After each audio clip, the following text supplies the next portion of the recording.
Louvado seja a Deus, a honra e a glória dele. Eu lembro como hoje, Carlos estava terminando o seminário que ele não queria ir, não era, pastor Gabriel? Então, ele estava terminando o seminário, era dezembro, quando Deus me deu uma visão e eu entrei em pânico, porque Deus me deu uma visão mostrando uma igreja e nós na frente, e nunca foi desejo do meu coração.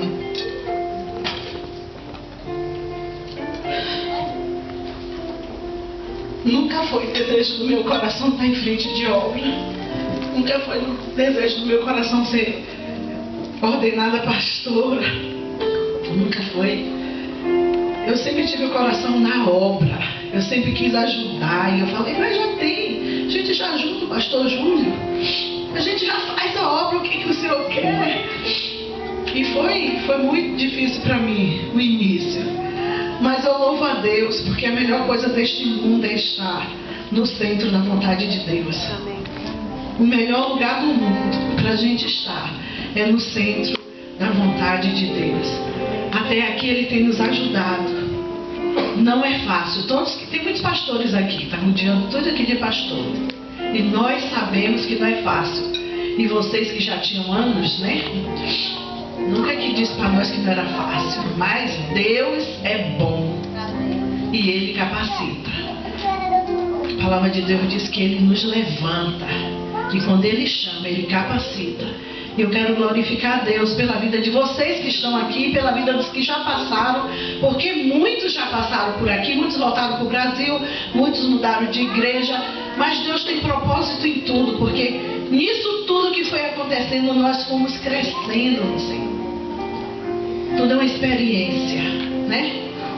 Experiência, fui ganhando experiência, e aí estamos continuando ganhando experiência, porque não sabemos nada, né? Cada dia Deus vai dando uma direção e é um dia de cada vez, é assim que a gente tem que viver. Amém? Eu quero agradecer a Deus por tudo que Ele tem feito nas nossas vidas. Eu quero agradecer a Deus pela vida de vocês.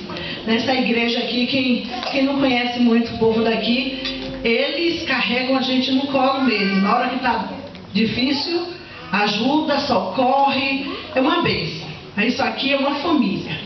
Amém? Eu quero agradecer a vida do pastor Júlio. Com certeza Carlos já falou, vai falar muito mais. Mas pastor Júlio é um homem que tem visão de reino.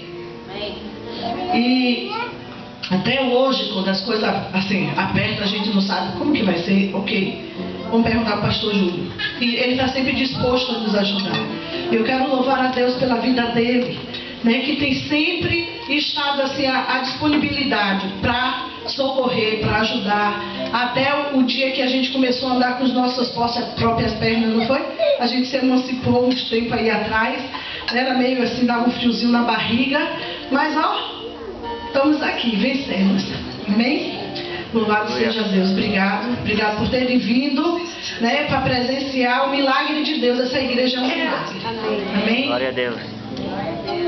Antes de passar o microfone, o pastor Júlio vai estar ministrando esta noite.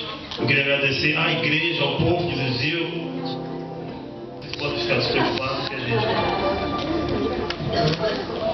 Glória. Vou falar para o pastor Carlos. A paz do Senhor para quem anda a paz do Senhor. Boa noite para quem anda boa noite. O WhatsApp para quem anda no WhatsApp. Mas o bom é que em tudo isso só tem um Senhor, que é Jesus. Eu louvo a presença dele aqui, porque é promessa. Nós não estamos aqui somente para nos rever, ou para aproveitar o que vai ter depois, nem só para agradecer uns aos outros, mas a gente está aqui porque Jesus está aqui. Carlos e Tereza são uma experiência interessante na nossa vida, bem interessante. Por causa da Volante de Cristo e do CEMIT, e do Betel também, foi parte da vida. Ensinar, fazer equipes, fazer pastores, enviar. Mas Carlos e Teresa, eles são especiais, eles são diferentes. Porque mas já teve outros baianos também que eu acompanhei mais. No caso de Carlos e Teresa, por causa de todas as situações que aconteceram, uma vez eu cheguei para Carlos e perguntei: como que você quer esse relacionamento nosso lá em Luizio? Eu sei que muitas vezes aconteceu comigo. Quando eu pregava na frente do pastor Amauri Souza Jardim, que era o deão do seminário, meu professor, e um professor que uma vez falou: fica quieto, eu te tiro da sala. Toda vez que eu pregava na frente dele, eu tremia. E uma das coisas boas que você tem a fazer no nascimento é cortar o cordão umbilical. Mas a tendência do professor, do mentor, é sempre estar em cima, né? A criança cresce, você continua a estar em cima. E eu percebi que a melhor coisa para o Carlos seria eu falar: olha, vai, se precisar me liga, mas eu não vou ficar indo lá. E eu cortei o cordão umbilical. E o que Teresa falou, na época da emancipação, eu já tinha cortado o cordão umbilical há muito tempo. Eles que fizeram esse trabalho. Tudo isso aqui é fruto do trabalho deles, da presença de Jesus na vida e ministério deles. A minha participação aqui, ela é muito mais,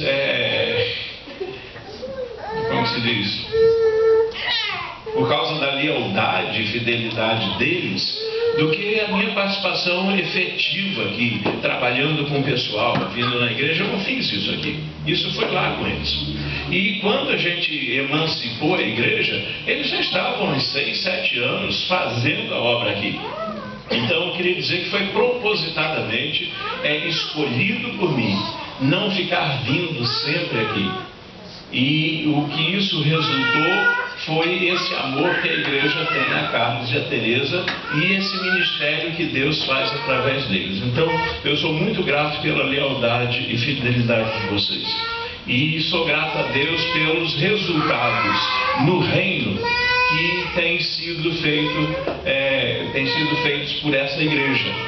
Eu, às vezes, mostrava o cartãozinho do banco e falava, quando tudo acabava, e a gente estava lá no campo, eu lembrava: não, Luizio deposita o dízimo dos dízimos na conta do Chase. Eu ia lá ver se estava, e o dinheiro estava, e às vezes era o único dinheiro que a gente tinha no campo missionário.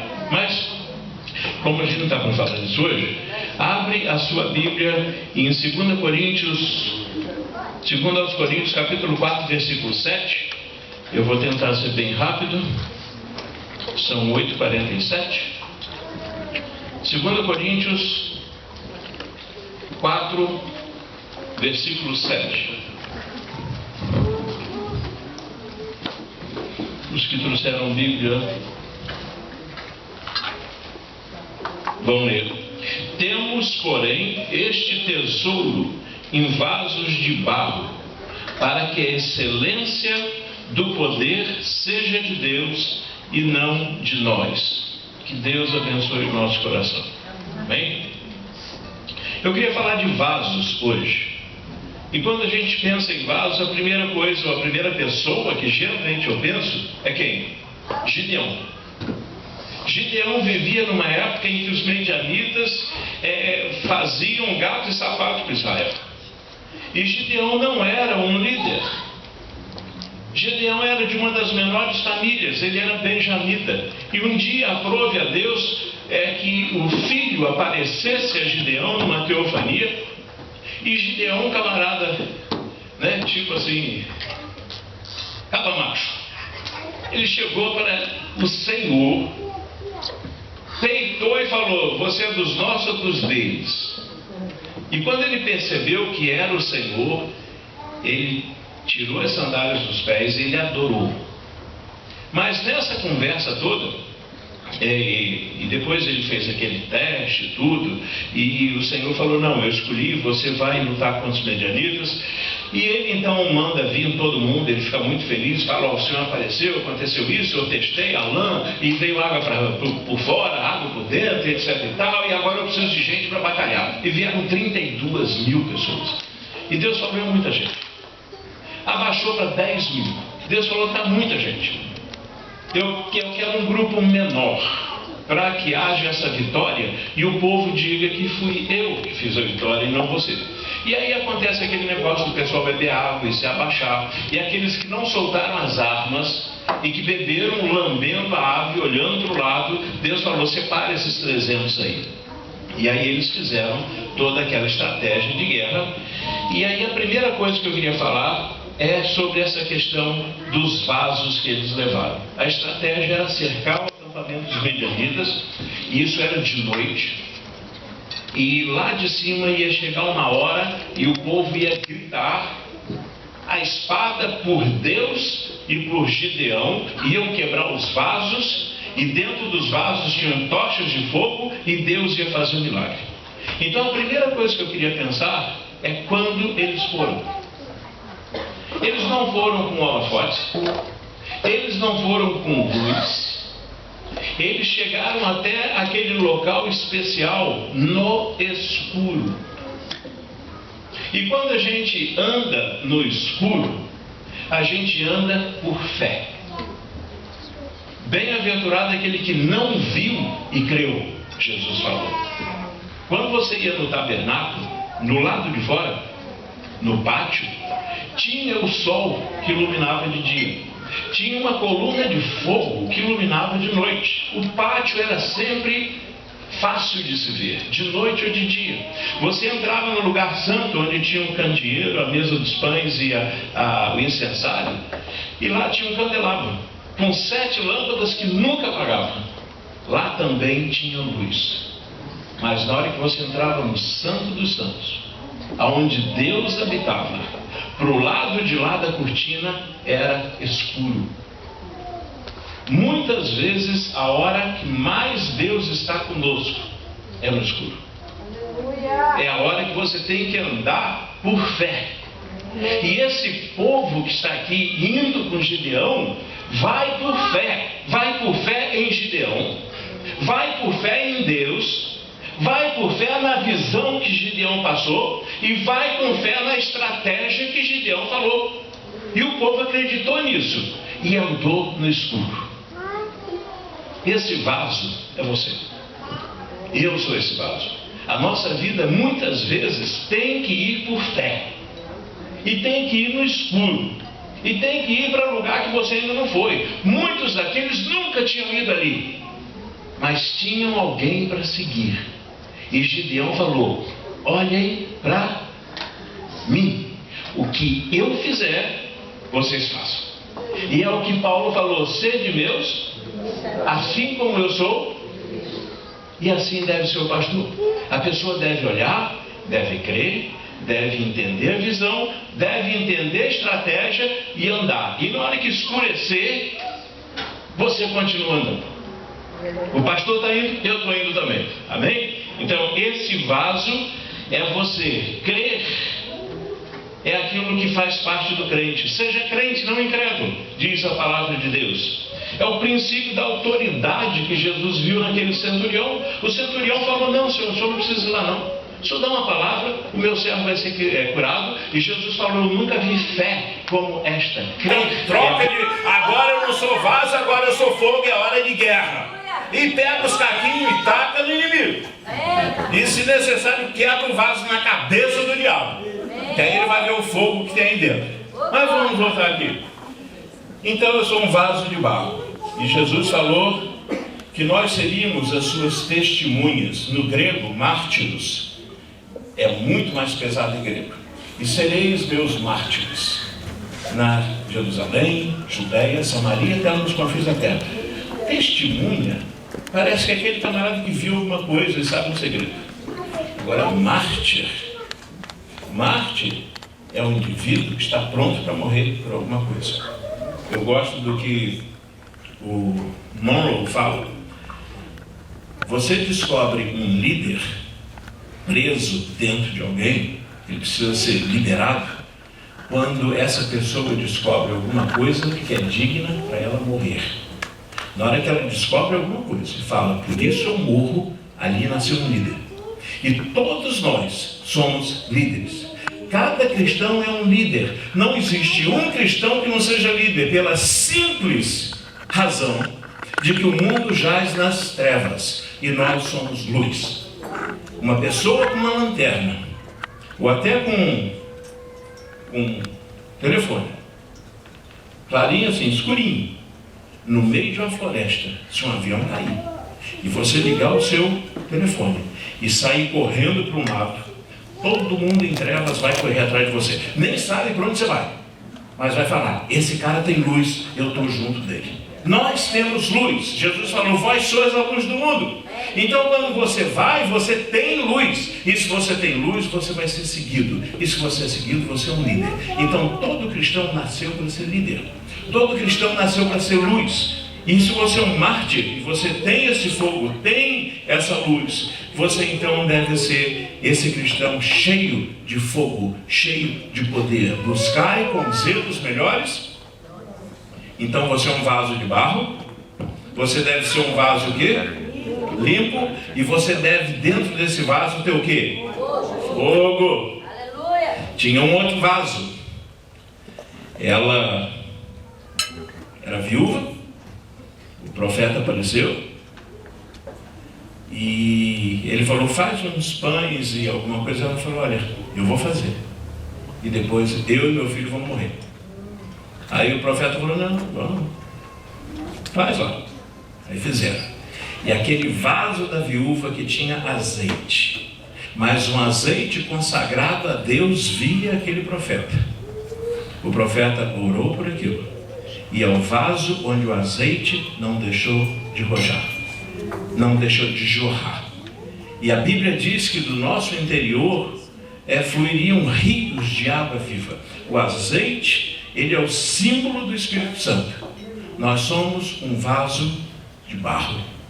Nós somos um vaso que Deus preparou para ser um vaso limpo. Nós somos um vaso onde dentro tem fogo. E nós somos um vaso onde o azeite jamais para de brotar. Porque o Espírito Santo de Deus está aqui para jorrar, para jorrar, para jorrar. E não cabe dentro de nós aquilo que o Espírito Santo coloca. Então sai, e aquilo sai, e aquilo sai. E esse é o vaso com um propósito. Um vaso que é de barro, um vaso que é limpo, um vaso que é de fogo e um vaso de azeite. A conclusão que eu quero... Deixa eu ver, terminei uns 15 minutos. Tem 3 minutos. Vou falar bem devagar então. A conclusão que eu quero que vocês entendam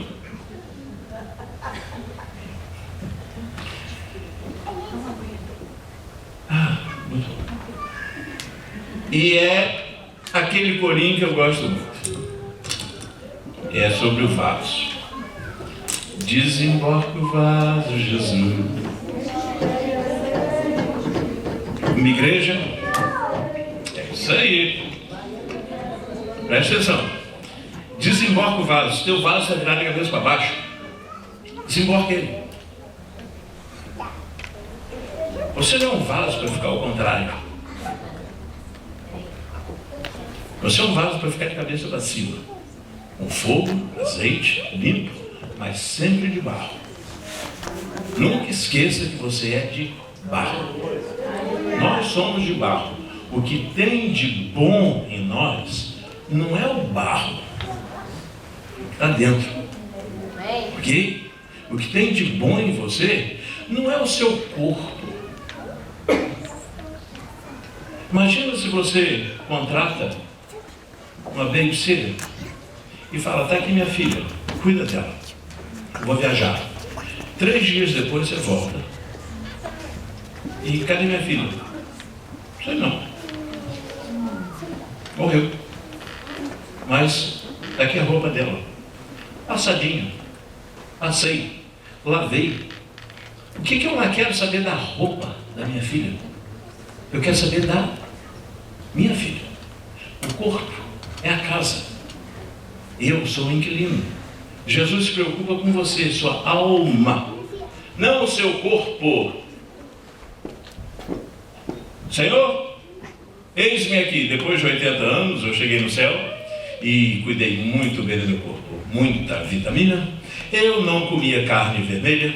Eu não comia mais não sei o que lá.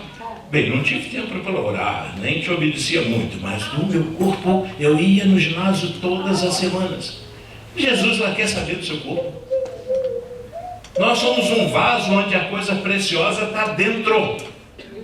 Se você cuida do corpo, mas não cuida da alma, de que vale isso? É a mesma coisa cuidar da parte financeira e não cuidar daquilo que é eterno. Se você fosse levar alguma coisa daqui para o céu, você ia ir no enterro, você ia ver o carro fúnebre com a carreta de U-Haul atrás. Você nunca vai ver isso. Não dá para levar, pastor. Não dá. Vai nu, pelado, e se botar roupa, o bicho come. Agora a alma vai chegar na frente de Jesus. E ele vai falar, vamos acertar as contas. E se chega a alma desse vaso de barro, que o barro volte à terra que o deu.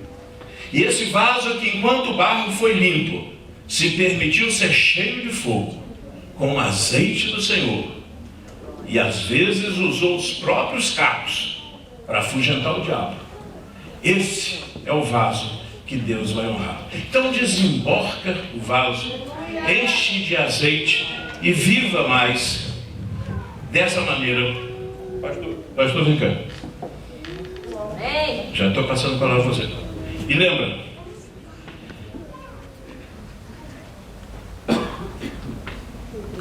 o balde vazio é o que mais faz barulho. Agora, se você encher um balde de azeite e ainda botar fogo dentro, o troço explode. O balde vazio está sempre em cima do poço. O balde que desce lá embaixo no poço, ele está cheio. Seja um vaso pronto para estar cheio. Cheio de água, cheio de azeite, cheio de fogo. Ok? E você vai ver que a sua vida vai ser uma vida que nem daqueles que seguiram Gideão, dos discípulos que seguiram Jesus e dos membros dessa igreja que seguiram o pastor Carlos, pastora Teresa. Que Deus abençoe todos vocês. Entendo. Glória a Deus. Deus abençoe, pastor Júlio. Vocês não se incomodam. Eu gostaria de chamar o pastor Messias aqui. Eu não posso deixar de agradecer também pela vida do pastor Messias em nosso meio. O pastor Messias também que participou em nossas vidas de ministério. Nós costumamos dizer que somos a mesma igreja, né, pastor Messias? Nós costumamos dizer que somos na mesma igreja, né? Igreja de lá de Messias, mesmo igreja do pastor Carlos, né? Então eu gostaria de mandar essa saudação um pouco. Glória a Deus. Cumprimento a amada igreja com a paz do Senhor. Rapaz, na hora que eu ia pegar o esposo do Júlio e a Teresa pegou, que é isso, meu Deus. Meus queridos, quero agradecer a Deus de estar aqui mais uma vez. Agradecer ao pastor Carlos, essa linda igreja, pelo seu 10º aniversário. Que Deus continue abençoando cada um de vocês. Nós sabemos que durante 10 anos houve muitas lutas aqui, mas também os irmãos tiveram muitas vitórias. Tenho certeza que muitas almas renderam-se aos pés do Senhor. Temos certeza que muitas pessoas foram curadas, muitos foram libertados. Então vale a pena, pastor Carlos, não pare, siga em frente. Não é tempo de parar, é tempo de avançar. Amém? Eu quero deixar apenas um versículo para a igreja do Senhor, que se encontra na primeiro livro de Samuel, capítulo de número 7. A última partezinha do versículo diz assim: até aqui nos ajudou o Senhor. Amém? Em Mateus capítulo 16, versículo 18, a última parte também desse versículo, diz a palavra do Senhor: as portas do inferno não prevalecerão contra esta igreja. Mesmo que ela se levante, mesmo que ele se levante, mas ele não vai prevalecer, porque Deus está no controle desta igreja. Na onisciência de Deus, ele já sabia que essa igreja iria existir neste lugar. Tenho certeza que o adversário já tentou desanimar, já tentou parar esta igreja, mas ele não vai parar de maneira nenhuma, porque essa igreja pertence ao Senhor, e eu tenho certeza que ela está caminhando não para ficar na terra, ela está caminhando para ir para os céus. Então neste dia, quem sabe que hoje podia ser o último dia, o último aniversário dessa igreja na terra, mas temos certeza que nós iríamos estar juntos no céu, glorificando e exaltando o nome do Senhor Jesus Cristo. Então, igreja, não pare de caminhar. Não pare de caminhar, ajude o seu pastor, aleluia, porque nós sabemos, querido, a luta, meus queridos, de um pastor não é fácil para estar dirigindo o rebanho, e principalmente aqui nos Estados Unidos. Ser pastor no Brasil é muito bom, eu quero ver ser pastor nos Estados Unidos da América. É aqui que muitas vezes nós choramos e vocês não vê a gente chorando. É aqui que muitas vezes nós estamos gemendo e vocês não vê a gente gemendo. E muitas vezes muitos não valorizam o pastor. A Bíblia diz que ele é quem vela pelas vossas almas. Enquanto vocês estão dormindo, este pastor está de joelho, apresentando cada vida que está aqui nas mãos do Senhor. Enquanto vocês estão trabalhando, esse pastor está dizendo: Deus, guarda o teu filho do acidente de trabalho, guarda o teu filho da imigração, guarda o teu filho do policial. É ele que está orando por vocês. Então, meus queridos, escute, não existe pastor sem igreja. Então vocês precisam dele para seguir em frente. A palavra desta noite foi muito clara: siga o seu líder. Não existe, irmãos, escute por favor, não existe ovelha sem pastor. Infelizmente existem muitas pessoas por aí que estão dizendo que não precisa ser crente na igreja, eu preciso ser crente em casa. Não, irmãos, o crente tem que ter igreja. Se não precisasse de igreja, o Senhor não teria mandado construir o templo. Então você precisa estar na casa do Senhor. Que Deus abençoe pastor Carlos e pastora Tereza. Deus abençoe vocês. Meus parabéns por esse 10º aniversário. Pai do Senhor para vocês. Aleluia. Muito obrigado, pastor. Também conosco está o pastor, como é seu nome? Gabriel. E a pastora Meire também. Eu gostei que o pastor Gabriel viesse dar uma saudação também aqui ao povo. O pastor Gabriel, que nós, quando estávamos na igreja do pastor Júlio, lá em Garland, nós saímos muito para fazer visita, nós saímos para estudo, para com jovens. Então, nosso ministério também tem a ver com o ministério desse casal, né? Gostaria que você desse saudação para o povo. Amém. Pode dizer. Amém. Amém. Paz do Senhor. Amém. É uma alegria poder estar aqui participando dessa festa, 10 anos, e trazendo à memória muitas coisas que passaram e que caminhamos aqui juntos. Plantamos muitas sementes e a gente pode ver que algumas florescem de um lado, outras florescem do outro, mas a palavra de Deus diz que aquela boa semente ela sempre vai florescer. A gente muitas vezes não vê. Assim como Abraão não viu a promessa que Deus deu para ele, que a descendência dele seria como as areias da praia, como seriam as estrelas do céu, ele não viu isso. Mas ele teve fé e plantou a semente que Deus colocou no coração dele. Então eu quero agradecer a Deus por estar participando com vocês aqui, de ter participado com o pastor Júlio, com o pastor Carlos. Na época eu estava meio brigando com Deus, porque Deus já tinha falado com ele o que ele tinha que fazer. E agradecer a Deus por estar aqui participando com vocês também dessa festa. E deixar só uma palavra de Deus para vocês nesse meio todo. É exatamente o que já foi falado aqui. Nós temos que muitas vezes seguir por fé. Sem ver o que está fazendo, sem sentir o que está fazendo, porque o crente não vive por sentimento. Ele vive por fé. Amém? Então que Deus possa abençoar vocês, abençoar a família que Ele tem plantado nesse lugar aqui e que a glória de Deus possa ser vista nesse lugar. Amém, pastor? Deus abençoe. Obrigado, pastor. Pastora Kézia, cadê ela? Levanta a mão. Fica em pé. Não, em pé. Ah, está em pé. Vem cá. Pastora Kézia é a nossa co-pastora aqui. Quando nós temos que fazer a obra fora, temos que ir para a Flórida, temos que acampar alguma coisa. Então, aí vai falar. A pastora Kézia é a nossa ajudadora, né? Ela com o Del aqui tem sido uma bênção em nossas vidas, tem sido o nosso braço direito. É uma pessoa respeitada pela igreja, pelos nossos amigos também, irmãos. E eu gostaria que Kézia também desse uma saudação para a igreja, porque você tem sido uma bênção em nossas vidas. Você tem... Quero te honrar nesse momento, entendeu? Amém. Eu estava lá no Brasil e a minha mãe estava aqui e ela falava assim: o pastor Carlos disse que você ainda vai trabalhar com ele lá em Louisville. Porque quando eu voltei para o Brasil em 2000 ainda não tinha essa igreja. E logo que voltamos, logo pouco tempo depois, o pastor Júlio nos deu permissão para estar aqui. E desde então são 8 anos aqui, né?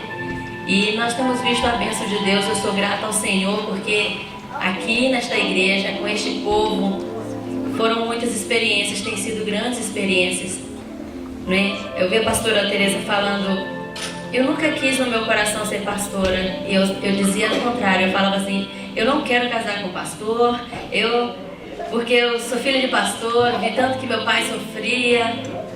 E quando chegou a hora, o pastor Júlio falou, é a hora, chegou a hora. E quando nós abraçamos esse ministério, eu sabia, eu sei o que é. Eu cresci com meu pai ali, vendo tudo isso, mas eu quero louvar o nome do Senhor, porque o Senhor, Ele chama e Ele capacita. E aqui nós temos crescido, temos aprendido a ter coração de pastor. Lembro uma vez, liguei para o pastor Carlos e falei, eu não tenho coração de pastor. Não. E hoje quando eu olho para mim, eu falo, meu coração, eu não sei se ele virou para o avesso ou ele estava do avesso e voltou agora para o lugar certo.